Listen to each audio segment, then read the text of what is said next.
Thank you for those who joined us this afternoon for our discussion of pathway toward economic inclusions that include exit strategies, financing alternatives, and the benefits of converting to employee ownership for business owners. My name is Melva Miller, and I have the pleasure of being the CEO of the Association for a Better New York. For those joining us for the first time as a part of our ABNY Talk series, welcome. ABNY is an organization that is celebrating 50 years this year. And what we do is we convene, we mobilize, we activate the region's public and private sectors for the continuous growth and renewal of our city, right? Our city's peoples, our city's communities, our city's businesses. And over the last year, we have used our signature programming, which includes our power events, if any of you have ever attended those, special briefings, our ABNY Talk series like today, as well as our young professional events, our ABNY Women, and our special projects, all in a virtual programming format to bolster civic engagement for all New Yorkers. Now more than ever, it is important to keep engaged with New Yorkers and talk about the options to make sure that our city continues to grow, but grows equitably and inclusively. It is our mission here at ABNY to use us as a forum where government officials and private sector leaders come together to work on solutions to the city's most pressing economic and social problems. And we continue to do this by incorporating a comprehensive and diverse view of the issues and challenges facing New Yorkers and help to solve the problems and the challenges to make sure that New York City is a better place for all those who live, work, and visit. And as the city recovers from the economic and social ramifications of the last year, we have really focused on three areas. One is to ensure that there's significant investment in the dynamic and diverse people who make up this great city. Two, to strengthen the neighborhoods and communities throughout all 5 boroughs. And 3, to support and advocate for small and large businesses that keep New York City a leader of innovation. And that's what brings us here today, to talk about an option for businesses looking to not only sell some or all or part of their businesses and help build wealth for themselves and their employees, but to create a bit of cash reserve and contribute to the equitable growth and recovery of our city. Investing in those that have invested in you, your employees. The pandemic has really changed how small businesses think about their future. Today's discussion will hopefully help business owners keep their doors open and increase financial security. That's why we are all here on this panel to talk to those today. Owners to Owners help businesses explore the option of selling their company at a fair market price while preserving jobs and sustaining wealth in our communities.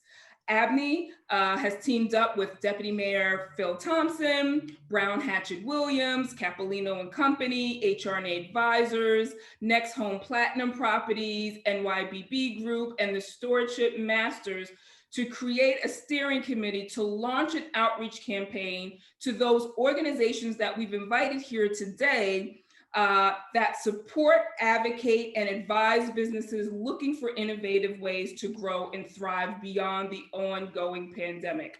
Today's event is brought to you by Capalino, HR&A Advisors and Owners to Owners, with leading ownership transition experts who you will hear from on this business stabilization or succession planning strategy.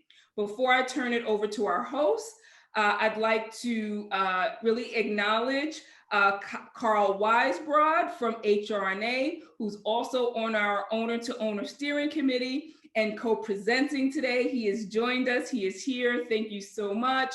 And I just wanna thank all of our supporters who've really stepped up to be a part of today's event. Now on to our host, Travis Terry. He is the president of Capalino and has helped build Capalino into one of the largest municipal lobbying firms in the United States. For over a decade, Travis has been an advisor to some of New York City's most well-known corporate and nonprofit organizations, such as UPS, Intersection, Macy's, AMC Network, Rudin Management, and the Guggenheim Museum. Travis is the perfect person to lead today's discussion because he knows business and he knows what's best for New York City and New York State. He has helped raise hundreds of millions of dollars in public sector funding for New York City-based nonprofits, gained project approvals for major land use projects, including the development of the former St. Vincent's Hospital campus, and many, many, many other projects. And he continues to work with businesses seeking to expand, improve, or launch in the city of New York. This is all very impressive. However, what I like most about Travis is that he is a member of the ABNY Steering Committee and he lives in my home borough of Queens. And with that, Zoom over to you, Travis. Oh, thank you so much, Melva. You're going to make me blush. Of course, Mel and I are always talking about the brilliance of Queens. So thank you. I really appreciate it. And good afternoon, everyone. And again, Melva, thank you for that really kind introduction. I should hire you as my agent or something. It's really great to be here and always such a privilege to team up with ABNY. Just an amazing organization that I'm so fond of. Our good friends at HR&A Advisors, who we've long collaborated with, and Carl and his team, just an incredible organization. And to be part of the Owner to Owners campaign. As Melva mentioned, I'm Travis Terry. I have the privilege of serving as president of Capalino, and as she mentioned, we like to call an urban strategy firm that combines lobbying, finance, and sort of traditional management consulting to really help our businesses thrive. And we're always looking for creative and thoughtful ways to do that, whether our clients are big or small. And much of our focus these days has been on economic recovery, and in particular on inclusive economic growth. And I just want to put a plug in for the op-ed that Melva and I put into Cranes earlier last week with Greg Bishop and Joey Ortiz about ways in which companies could support those efforts to not just help New York recover, but recover justly and fairly. I'll just finally say, like I said, we are working with our clients to explore new ways to grow, new ways to thrive, and frankly, new ways to sustain themselves. And when I learned a little bit more about the Owner to Owners program, it was something that we were intrigued about, that we shared internally and with clients. And there's some interest in it. And I think that for the folks here today, would encourage you to hear what the presentation has to say, what all the aspects are, what the opportunities are. And even if it doesn't work for you, to spread the word, because it may work for another company, because I think that there is some real interest here. Okay, with that, it is my pleasure to turn it over to Melissa, to you, right? And the Owner to Owners team to present the intricacies of the program. We will later hear from Deputy Mayor Thompson, which I'm excited to hear about. And when we talk about impressive bios, mine doesn't even come close to his. And then we'll get into a bunch of Q&A, and please place those in the chat room, and we will ask those later. So Melissa, the floor is yours. Thank you so much. Thank you so much, Travis and Melva. I'm honored to be in this company today. So my name is Melissa Hoover. I'm the executive director of the Democracy at Work Institute. We're a national organization with a footprint in New York City. And we're one of the partners in the Owner to Owners initiative. So Owner to Owners is an employee ownership New York City initiative. We connect business owners with experts to facilitate a sale of their business to employees. So this helps transition small businesses to full employee ownership. In practicality, what that means is we have a hotline and a website and a team ready to respond to inquiries from business owners. We're partnered with experienced technical assistance providers who you'll hear from later in this presentation. We launched in late 2020 with an announcement from the mayor and the deputy mayor. Since then, we have gotten hundreds of phone calls and inquiries from business owners and from some employees who are interested in transitioning their businesses to employee ownership. Just a quick gloss: an employee-owned business is a business that's owned by the people who work there, sharing the risks and rewards of that entrepreneurship. The model has been used for decades to support succession planning, exit planning, to improve business productivity, to reward employees for their contributions to the business's value. And it's coming to the fore today in a number of places, industries, conversations, as a strategy that I think has been too long overlooked for all of the things we said, stabilizing, improving business productivity and saving businesses, but also stabilizing and growing locally owned economies. So we know most businesses on the market won't find a buyer. And employee ownership can be a solution for those owners wishing to sell. And in some cases for owners wishing to stay around, but expand ownership of the business. So today we are joined by Brendan Martin of the Working World and David Hammer of the ICA Group to discuss what these transitions look like and the role business advisors can play in ensuring that business owners are set up for success. We're going to really dig in to understand how you can connect to this option. So welcome, Brendan and Dave. Do you just want to wave and say hello, maybe introduce yourselves and your organizations? Hi, everyone. My name is Brendan Martin. I'm from the Working World. We are a capital and technical assistance provider for worker-owned companies and for transitions of current companies to worker ownership. It's great to be here. I'm David Hammer, the Executive Director of the ICA Group, and we are a business consulting firm with a focus on transition to employee-owned companies and other worker-centered companies, including social enterprise. Great. Okay, well, let's start with the basics for the audience. So if each of you could speak to sort of what does it look like to execute a successful sale in partnership, not in competition, but in partnership with a business broker. Brendan, do you want to go first? Yeah, so what is the basics, what's involved in partnering with a business broker? First, it's like any partner, you have to understand what their motivations are, understand where they're coming from. Their job is to get businesses sold. That's great, because that's what we want to do. We want to have businesses transition. There's a lot of reasons we're doing this work that were really well outlined in the beginning of this presentation about the need for equitable recovery, et cetera. Those will matter to anyone that you talk to who cares about their city, but it's really important when you're first meeting the broker, they understand that you're looking to actually buy a company and you have cash to do that. And secondary is going to be worker ownership. It's going to be the values of it, but they need to understand that that's usually needs to lead. So it's very important that that you establish that part of the relationship right away. They're going to need to understand that you're serious and that that you have the resources necessary to do the conversion, that you have the business understanding. They need to not. Their second motivation is to do transitions quickly and to do enough of them to stay in business. So they need to know that you can actually close the deal, and that you have the resources to do that. It is also important while you want to establish that you have the basics that it's going to take to really convert a business, as you've done this before.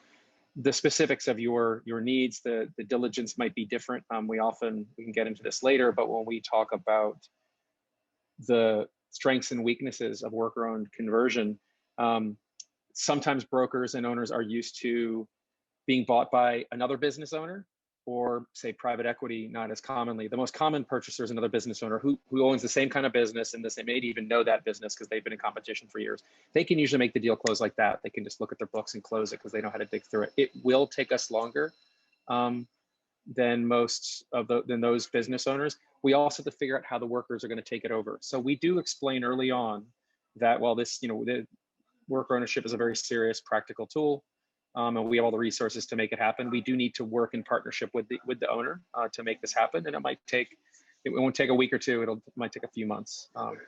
That's the basics. We can go into more details of strengths and weaknesses, but that's the basics of beginning a relationship with the broker. Great. Dave, do you want to take a crack at the same question about what it looks like to execute a successful sale in partnership with a broker? Yeah, I think one of the things that I would echo what Brendan said. I think he captured it right. I think one of the things that we've encountered working with brokers on a sale to employee ownership is when things go well, and this is I think probably true in any transaction, but when things go well, it's when people's sort of expectations and objectives are really aligned.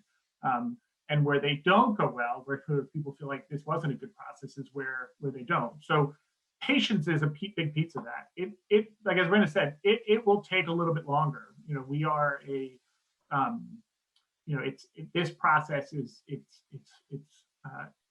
as though somebody with sort of less experience in the nuts and bolts of this particular business is coming in and helping facilitate you know, that sale. And so there's a challenge in understanding you know, what the books are, what the revenue model is.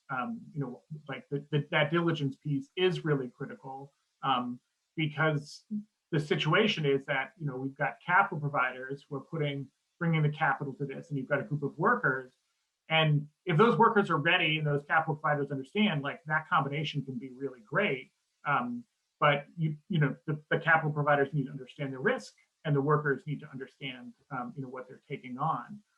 And so that takes some time to sort of build that you know, that relationship.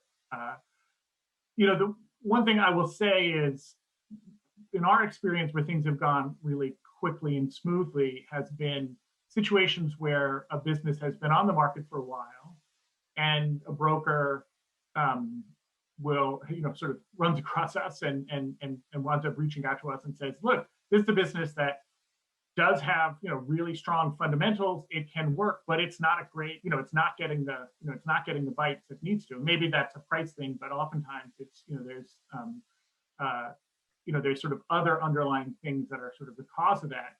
Employee ownership is a great fit for that.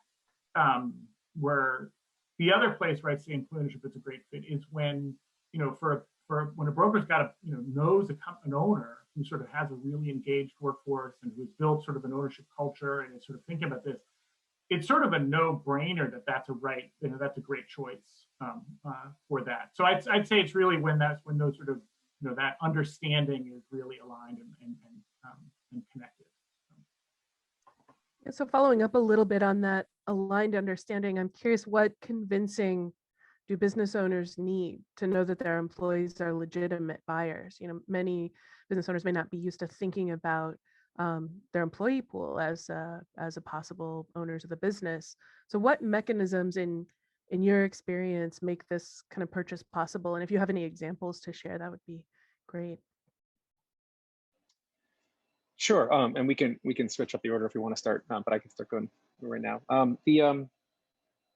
Back to the cash available, the first thing they will say is, do they have the money to do it? I'm pretty sure they don't. They'll know they'll know pretty well the finances of their employees, and rarely do employees get paid well enough that they could buy their own company. It's just almost never the case, except for maybe some top management. The second thing is, do they actually have the skills to run it? They'll want to know that. So us coming in as a partner has been always absolutely essential for selling to, except for the few occasions, like there's some that kind of David talked about where there's great alignment between the owner wanting to sell to workers. And sometimes they execute these on their own, they just want a little technical support. By and large, especially ones that are already working with brokers or haven't already had a move towards trying to sell to their workers, those are going to be the two biggest questions. So as I mentioned initially, that we have the financial resources to do it. Where does this money come from? How would there be enough money? They want it. That's what they always want to know. That's usually the number one thing if they're looking to sell their company. Rarely do we give 100% down though, so they're going to get some amount of earnout from the future. So they do want to understand, why do we think it's going to run, and they are aware of the strengths and weaknesses of their employees. And often employee ownership is quite new, so we usually make that the second part of the conversation to talk about how employee ownership is a real legitimate thing. Despite it being new for them, it is something that has worked very practically many times over and in our own experiences and around the world. So that one's gonna take a little bit more working with them. Hopefully not too much. Hopefully there is some what David talked about where the owner does already understand some sense of the potential of their workers, and that there might be some amount of people engaged already in some parts of management, that it wasn't a company that was purely separated on very, very commodity level jobs and then the owner who's about to leave, that there already are some high skilled jobs that understand some of the holistic needs of the business and the strategies of it. So that is an important piece of that conversation. And it can be hard to convince an owner where that's not the situation of their company, but it is possible. So those, so that we're going to be there both for the finance and to help whatever the skill gap there is, that we will be there to help them through that transition is very, very important for those owners. Yeah, I think that last point is really, really critical, that there are gonna be gaps that are needed. Oh, maybe not guaranteed, but often, very, very frequently, there are gaps in this process, whether it's gaps around sort of an operational component, whether it's gaps around the capital, whether it's gaps around sort of how to build on the governance system or on the finance system. There are things that are going to be that are gaps, that are challenges. And I think the secret of this is where groups like the Working World and like ICA and BACnet and other folks who do this kind of work, where we step in to help facilitate that gap. So it's not a kind of come in and take over and run the thing and then transition. I mean, that's a model that some folks have used, but it's more about sort of filling in, and supporting folks through that process, helping them understand, what that is, because I think people have, the skepticism that people have is legitimate. Of like, these are folks who, if you have the people who have not necessarily, stepped up to want to buy a business. These are folks who don't necessarily have the resources to buy the business, don't necessarily have the experience like leading a business in this way, and I think without any support, the answer is like, no, this isn't going to work. But with support, it can. I think that's a key thing, is that with support, with the right kind of capital, with the right kind of government support, with the right kind of management support, you can make that transition work. But I think that skepticism of like, folks won't be able to run it, they don't have, or probably first, they don't have the money and they won't be able to run it, is sort of where people, I think, sort of jump to. And there are cases where that is true, and it's not a good fit. I mean, I think that's the other thing, we need to stress, is that it's not always the right fit, but it's a right fit for more places than I think people assume it is. And I'll do a little editorializing here and say that I think one of the things that I've seen be successful is actually telling the stories of places where it was the right fit and how right of a fit it was, and what the impact that was possible out of that, and some of the unexpected or maybe expected kind of growth trajectories of those businesses once employees took them over. And we do have a story bank online. We'll get to plugging all of that later, but I think being able to show, here's a business that looks just like you, and here were the factors, here's how it lined up, is a powerful tool. Well, let's talk a little bit, we only have a couple minutes left. Let's talk a little bit about money. So what are the financial factors that influence a successful sale to employees, and what are the financing opportunities that are available? Okay, do those together. So the financial factors, that the valuation is going to be earnings based. It's not revenue based, or it's going to be multiple revenue. There's got to be the earnings for it. We're not buying a company to absorb it into ours or to resell it. So there's not the same exit opportunities that private equity might have. They have to get it the old fashioned way. I mean, it's the most basic way, price to earnings ratio. And that's what we're going to go with. And for most businesses out there, it's all they could, it's the best they can hope to get. There's too many small businesses for sale, and private equity is usually interested in very targeted ones where there's consolidation going on in an industry and they hope to exit by sale. So they have to first understand that the valuation is going to be earning based. Next, we look at how much profit is there per worker. If it's got to have a significant enough impact, and that's one of the ways to track that, is just literally divide those earnings by the number of workers. The next thing, the cost of replacing the owner. That owner could be very cheap or very expensive to replace. I'd say, what are the financial factors? Kind of how good are their books? How clear is the owner's expenses and benefits? Disentangled from the company's books is really important. And then part of that will be then, what are they really actually paying that owner for a salary, not for their profit share? What is it going to take to replace them if they have any skill? And that's got to be really well understood, the owner, because that can make a big difference.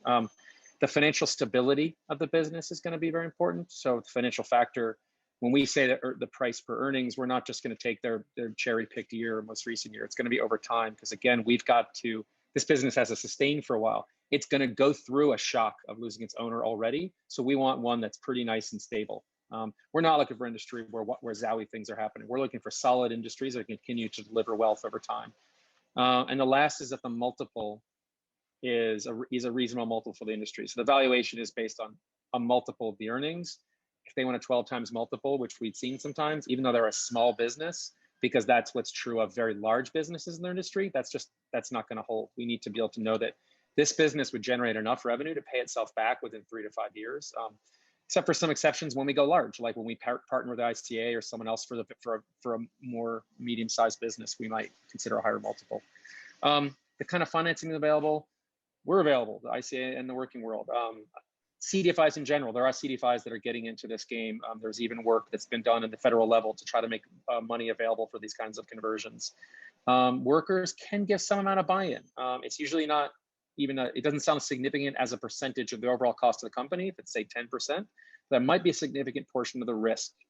Because a lot of times what you need to find is that risk capital, which could be 30% of the purchase price. You can get the other 70% from more traditional CDFI than like what we or the ICA represent. But that of that 30%, if 10 of that, if 10 of that 30 comes from the workers, that can mean something. The last I'll mention, well, two last things, owner financing.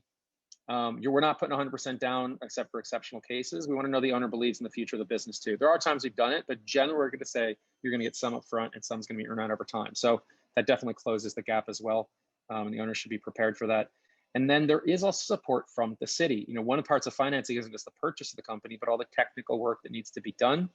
Us on the phone here are supported by New York City for many years now to help perform the labor and the work that is needed, the technical labor, the legal labor, the diligence, and the follow through, very importantly, to make a conversion possible. So lots of financing options. Great, thanks. So in our last couple minutes, Dave, I want to toss to you about the same thing, financial factors and any financing options. Just look at the time. Do we want to jump to the last question? I feel like Brendan captured that one. Great, well. Great, go ahead. Yeah, so the tax advantages of a sale to employees. Do you want to speak to that a little bit? Sure. So I think that's a really important thing for folks to be aware of. So that some of the sort of key tax advantages of selling to employees are one thing that's sort of an important, and this isn't, there are really two main forms of employee ownership in the United States. There's employee stock ownership plans, or ESOPs, and worker cooperatives. ESOPs are a better fit because they're regulated. They're a better fit for larger companies with usually sort of EBITDA of at least $500,000. Well, we look at $500,000. Folks are looking, generally looking at higher than that. So people, it's a bigger company that works there. The benefit, though, is that an ESOP company does not pay, an S-Corp ESOP does not pay any federal income tax in proportion to the amount that the ESOP owns. So if the ESOP owns 30% of the company, it avoids 30% of its federal income tax. If the ESOP owns 100% of the company, it avoids 100% of its federal income tax. And this is not a tax loophole. This is a tax, this is like intentionally written into the law to advantage employee-owned companies. The other key thing is that if you're for a selling owner, and what that does, it creates free cash flow, right? Changes the option, the opportunities for the business, right? It really changes, sort of the dynamic of being able to pay for, for the business. Another kind of key tax break for employee-owned companies is there's a capital gains deferral, or potentially a capital gains exemption that's available for businesses that sell to an ESOP or to a worker cooperative. It's not a sort of straightforward exemption, but it is a possible thing to do. And for somebody with the right sort of financial situation, you can actually completely avoid the capital gains tax from the sale of the business. Another key piece that I think people don't focus on as much, but is really critical. Oftentimes, employee ownership transfers are stock sales. So in almost every case, an ESOP is a stock sale, and in many, many cases, a worker co-op transition is a stock sale. And the reason that a worker co-op doesn't, worker co-op is not a taxable entity if it puts its profits into the pays out to its members either in paper or in cash. It's not a taxable entity. Therefore, the co-op isn't as concerned about allocating goodwill to the purchase price. So you don't have to worry about depreciation as much if you're a worker cooperative. Not having to worry about not having to worry about depreciation puts you in a position where, for a selling owner, you can actually get more net proceeds after tax for selling for a lower price to a co-op than selling the exact same thing to a conventional owner who's going to insist upon an asset sale. Now, asset sales bring challenges with them, or stock sales bring challenges with them, and so those have to be mitigated in terms of liability and all of those things. So it's not to say that it's always the case, and we've done a combination of both depending on the circumstances. But there are situations where you can actually get like a higher net proceeds after taxes from a sale to employees than you would selling the same price to a conventional owner. And so oftentimes people are sort of not aware of that. But there are, it is considered good public policy to promote employee ownership, and so there are some pretty significant tax advantages. And almost all of them are not loopholes. They are sort of written into the tax code in order to promote and facilitate these things. So the likelihood of them changing or those things getting closed up is pretty slim. Well, thank you both for taking that deep dive into the form. We'll pause it there. I will say to those of you all listening, Owner to Owners is available online. We'll put our website, our email in the chat. We connect business owners with a buyer they didn't know existed, and we provide support for the success of the deal. And we're available to talk to your group, to business clients, to anybody you want us to talk to. We'll pause it there and come back to a Q&A. I'll turn it back over to Travis for now. Terrific. Melissa, David, Brendan, that was fantastic. Thank you for all of those insights, for describing this opportunity in such detail, and for answering some burning questions. I hope folks will ask additional questions. I see a few coming through on how to explore this opportunity, and we're going to get to those right after our special guest, Deputy Mayor Thompson, which it is now my distinct pleasure to introduce. As the Deputy Mayor Thompson was a visionary about this campaign. I also just have to say, I know Melva said a lot of nice things about me, but my bio again doesn't compare at all to what the Deputy Mayor has done in his life, and we're still thankful for everything you've done for all of us. As Deputy, just quick background, as Deputy Mayor for strategic policy initiatives, he is responsible for spearheading a diverse collection of priority initiatives.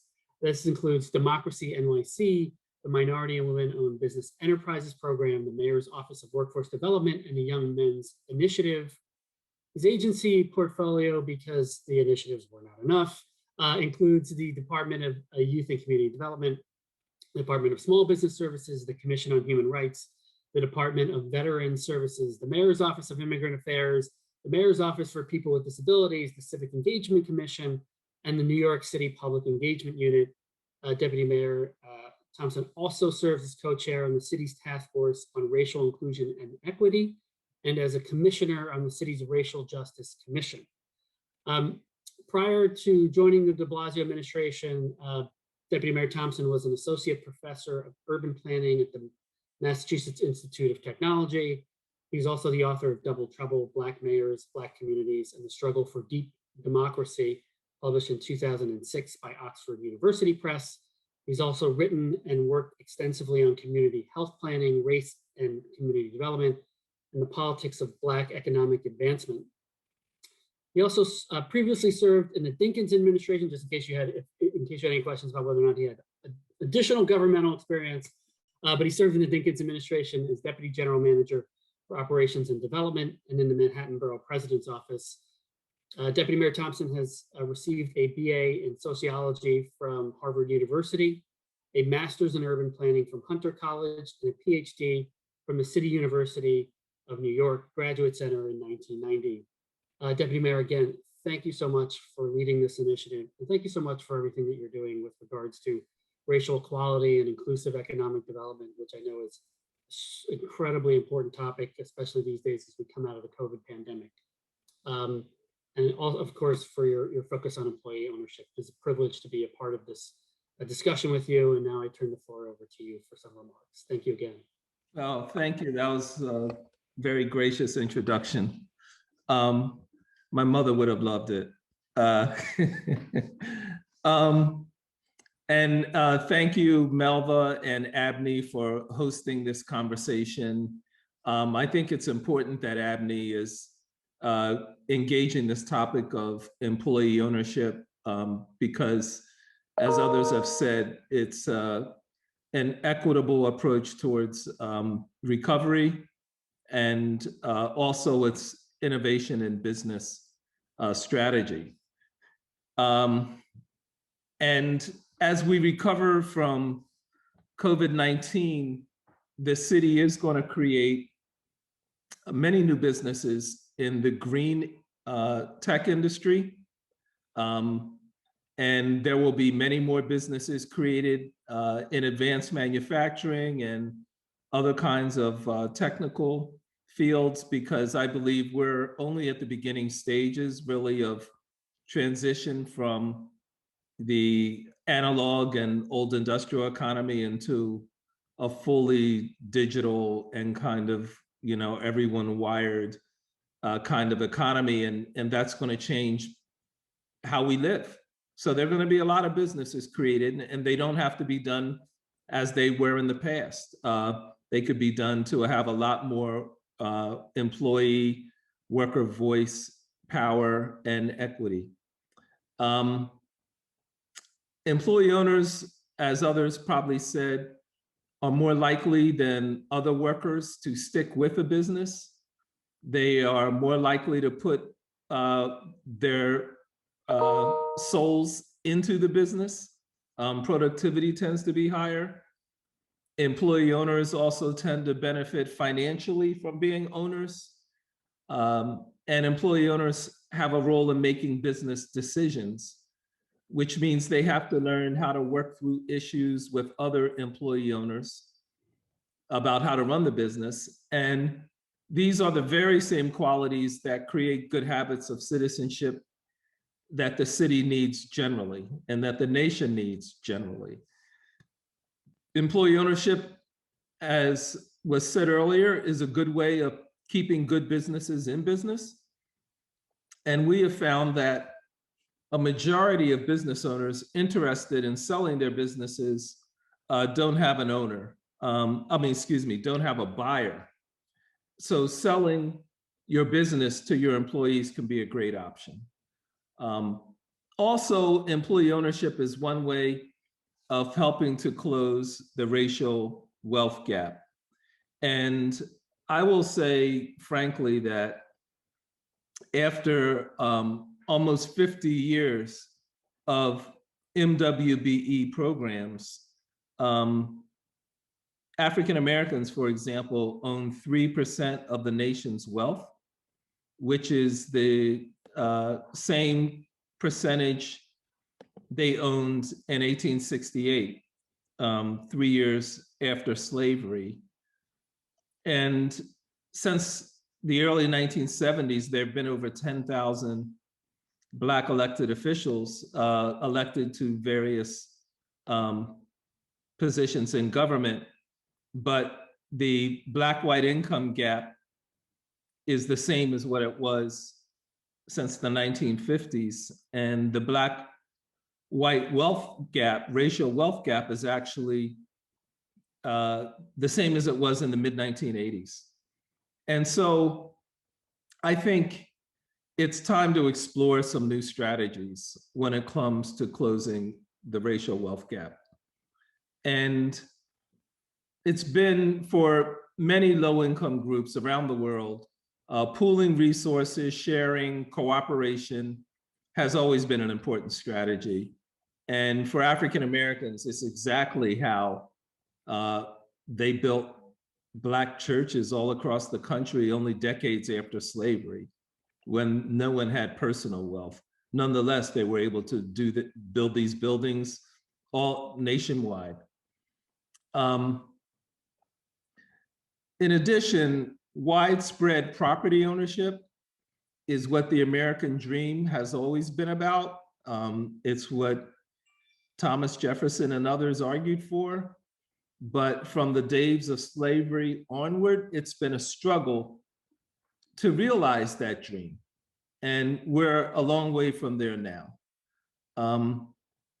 Lastly, as Terry mentioned, I spent 19 years at MIT, and there are 1,000 faculty. By statute, it's limited, and over 700 faculty affiliated businesses all around MIT.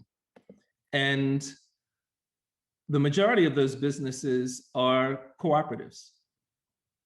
And, average size, I believe, is around 12. And this is where a lot of invention takes place. And then many of the bigger companies like to cluster around the cooperative so they can have first dibs at, buying the inventions. But that, the reason why so many of those businesses are cooperatives is because the workers in those businesses are highly skilled, highly trained, and they can work anywhere. And they want to own the part of the business where they work, and they also want to have voice in what happens on the job. And so cooperatives really works well for them. And I think more and more as the workforce becomes, better trained, better educated, as the new economy develops more and more, the knowledge economy, more and more workers are going to want to have a say on the job and have an ownership stake. So I actually think that employee ownership is something that's going to grow, and it's also more equitable than what we're seeing now, where CEO pay is on average over 300 times what ordinary workers make. So I think that's going to be part of the change that we see in this country, and hopefully New York will be in the forefront. Now, as was mentioned, New York City in our Owner to Owners program, we're offering up to 10,000 in services. We've had over 27,000 visits to our website. Over 130 businesses have been assessed for worker ownership, and I believe 15 or so are in final stages. So we're getting interest from owners who like the idea of potentially selling to their employees when it comes time for them to retire and move on. And so this is something we want to continue to grow, and hopefully the next mayor will stay on that same track. So I'll stop there and leave time for Q&A, but thank you for inviting me to speak today. Deputy Mayor Thompson, thank you so much for those remarks. I learned a lot, and if you ever go back into teaching, please let us know, because I'm taking your class. Could learn a lot. And thank you for pursuing this effort and for your early success on this, because it's great to hear that it's really starting to resonate in the business community and people starting to take it seriously. And it's really important, which kind of gets to my first question, one of the first questions that's been asked, and would love to hear some thoughts around this, which is around successful case studies. I think, as certainly as we advise companies, and even for our own companies, whenever we try to take some new initiative, it's always good to hear what has worked and what hasn't worked in other situations. So any thoughts on, if you could just sort of explore some successful case studies on owner to owners? This is open to anyone on the panel, I assume. Yes, absolutely. I should have said that before. Yeah, please. Melissa, Brendan, David?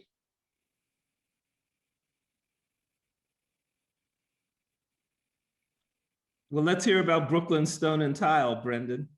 Sure. I mean, it's a great example.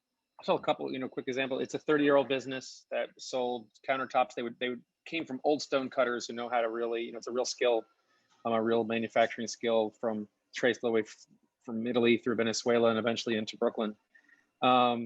And they'd been around for about 30 or so years and were in retirement. It was a perfect example. were having trouble selling the business until worker ownership came about.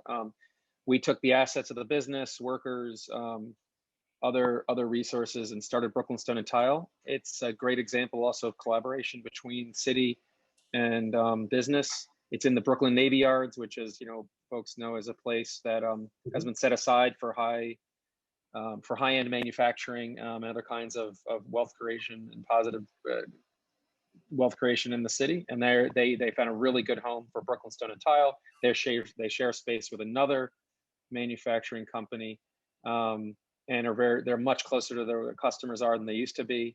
They used to be out pretty far away, just at the edge of the city. So it's run by workers who worked in sales and management, but none of the people who used to run it.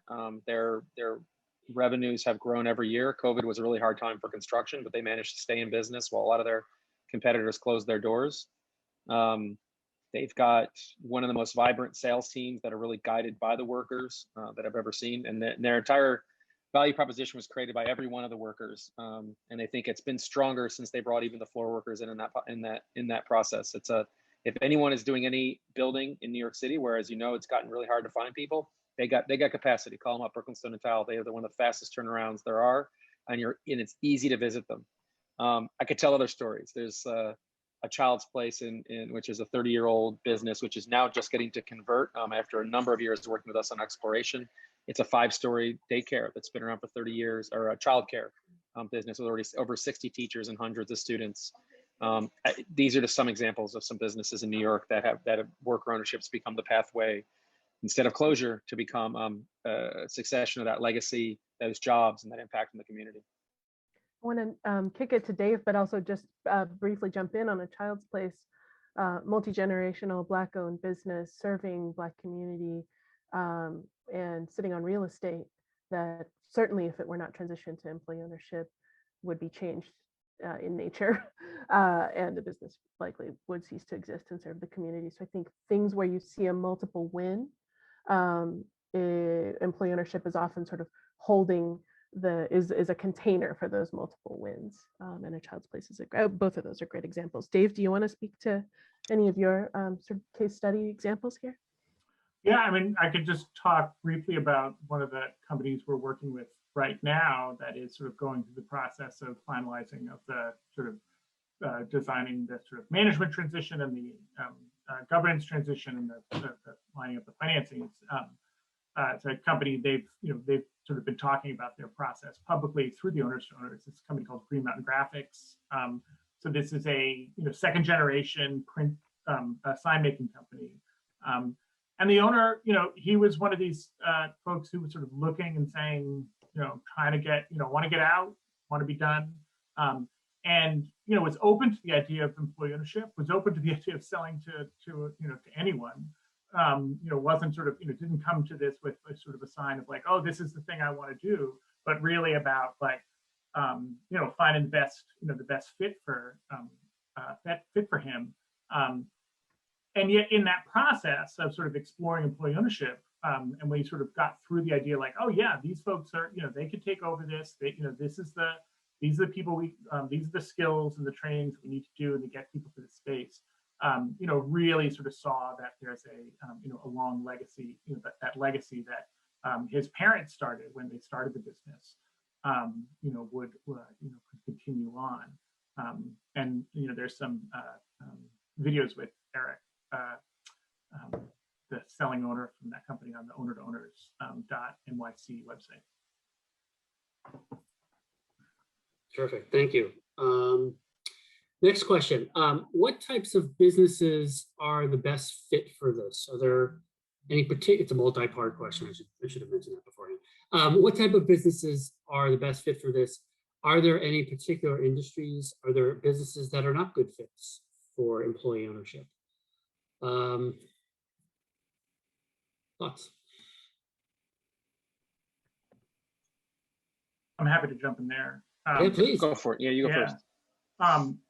I would say that there are not, I wouldn't say there are industries that are a bad fit or a good fit for employee ownership. I think it's something that exists across industries, right? So there are retail stores, there are construction companies, there are manufacturing companies, there are professional service firms. There are, it really does run the gamut. The thing that really sort of, really drives it is the, does the business have the ability to, continue on? And so, with employee ownership. So, looking at retail or restaurants are, really good example. If you're a restaurant with, really, really high turnover, an employee ownership isn't going to be a good fit for you in all likelihood, because you don't have that depth of, people to step in and take that on, right? So much of that work is sitting with one or maybe two people. But there are restaurants where, you've got a deep bench of people who've been there for a long time, who really understand the supplier relationships, understand the customers, understand the processes, understand all of these things, and they're ready to step in to take on that role. And so it's, it really does kind of run the gamut. There are, it's when you include employee stock ownership plans and worker cooperatives, I don't actually know if there's a kind of an industry where there are not, there's not employee ownership. I don't think there may not be an employee-owned hospital, but there are. In Argentina, we have one. Yeah, see, but there are plenty of employee-owned healthcare companies. So healthcare, one of the biggest worker cooperatives in the United States, Cooperative Home Care Associates, is in the Bronx. So it's a, I think from an industry perspective, there's, really any business. There are more, there are a large number of manufacturing and construction, professional services, and retail businesses. So there are a lot of examples of that. But it's, it's really runs the gamut. I have to leave in a minute, but I just wanted to say that I think wherever you can find highly motivated workers and employees, that's really a great start. In addition to everything else, like people have to really want to make that commitment. And I just wanted to tell a brief story that Valerie Jarrett, who was senior advisor to Obama, her grandfather was a man named Robert Taylor. If you know Chicago, there used to be something called the Robert Taylor houses, which was like almost a mile-long public housing development. But Robert Taylor was an architect. He was the first Black architect to graduate from MIT. And he was asked by Booker T. Washington to design a Black college in Alabama, in Tuskegee, Alabama. And so he went down there and found out they had no money to build the college. But they had a lot of motivated young people. And so what he did, he organized them into a brick making cooperative. And they made bricks. And they sold bricks all over. And literally, that's how they generated the resources to build Tuskegee University, which, was a major success until this day. And so that's what, I think if you have motivated people, then cooperative strategies and getting workers to work together, it can compensate for a lot of weaknesses on a balance sheet if you have that kind of motivation. So thank you. I'm sorry I have to leave now with such a great. Thank you, Deputy Mayor. Thank you so much, Mayor. Mayor Thompson, for joining us. You are the best. Thank you. Really appreciate it. Thank you, Deputy Mayor. I learned a lot already. That's it's an amazing story. This last question, Melvin, I know we're running up against time, but and Brendan, if you want to jump in on this question, on the last question, please do. I just also wanted to ask about the ongoing role of the owner. I think that you'll have a lot of skeptical owners worried about, I'm just handing off to generations of spending my life sort of building this business, handing it off to employees. And I was just wondering if you could comment a little bit on the ongoing role of the existing owner.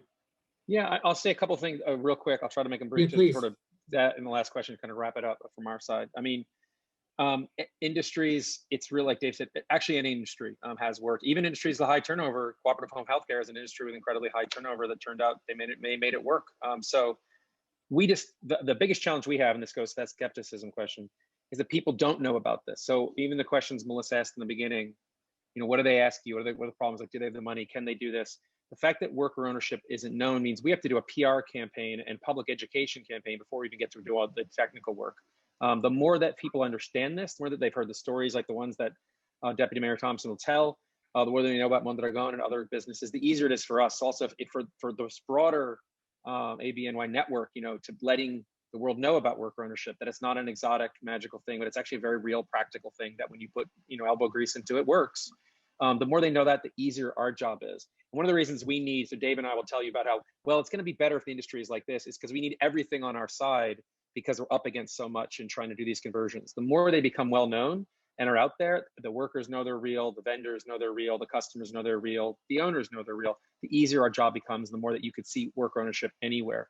The ongoing role of the worker, of the owner, usually we want them quite deeply engaged. There's a lot of intellectual capital that they've got. They know their biggest customers. They know the quirks of them, things like that. We want them engaged, and that goes along with the owner financing.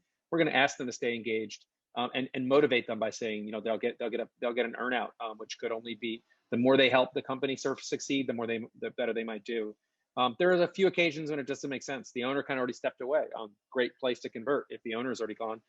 The owner doesn't have the owner might have may not actually be helping anymore. They had an old approach, and actually they've had new, you know, people that are doing it new ways now. But for the most part, we love to have an owner engaged. We are looking for this is a marathon being run at a couple 100 miles an hour, and you need to hand that baton off nicely. So we say, no, hold on, don't worry. It's going to be a 45-minute baton handoff. Okay, you're going to be there to make sure it's really firmly in grip of your other runner before you stop running. Dave, do you want to add anything? No, I think that captured it absolutely right. You know, I guess the one thing I would just add, you know, really simply on that is, if an owner is looking to leave and they're looking to sell to someone who can come in and, you know, they don't have a trained, you know, sort of deep bench, that makes it incredibly difficult, right? So the intersection of an owner wanting to leave right away and not having and expecting someone who's going to come in, who's going to run, you know, have that expertise on the operational side, that's a really difficult fit if folks don't have that. You know, if you don't have that bench for folks at the firm, which is why you know, we really do encourage folks to stick around and to craft that relationship on an ongoing basis. So, great. Melissa, any final words? No, we're at time. I'm happy to hand back to you all. Thanks. All right, great. Well, thank you, everyone. Thank you, Abby. Thank you, HR&A. Thank you, Deputy Mayor Thompson. This is fantastic. I hope everyone learned a lot. Please pass along the word of the opportunity for employee ownership, and that there's a very easy and simple way of talking to experts and to reach out. With that, Melva, I'll turn it back to you. Thank you again. Yeah, thank you so much, Travis, for facilitating today's discussion during our ABNY Talks event. Melissa, thank you for sort of talking through and hosting a very informative conversation with both David and Brendan, two clear experts on this topic. And, you know, here at ABNY, you know, we are very clear about the importance of the message. And, you know, you are absolutely right, Brendan, in talking about sort of the outreach campaign to give people the information so that they could sort of tell the story. And like Deputy Mayor Thompson did, told the story through stories will be really important. So the more people do it, the more people will understand that it's real. So we need you to help spread the word. That's why we convened this event today. For those who are either business brokers or advisors, or you know, who have any touch with businesses out there, or just interested in learning more about the conversation, thank you for joining us to learn more about it so that we can then spread the word. If you want to get more information so that you are better informed when you are talking to business owners, please call the Owners to Owners team. The information is in the chat. The number is 646-363-6363. 6592, or you can visit ownertoowners.nyc. Also want to let everyone know, if you have businesses that you think might be really interested in this, there is an event next week, Thursday. Owners to Owners is having an event with our other partners in our steering committee on the 24th at 1 p.m. for what is employee ownership and how it can save a business.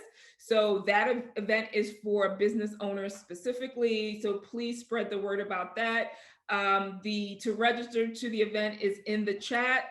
Again, if you have any questions, you can always call the Owners to Owners team, or you can reach out to ABNY.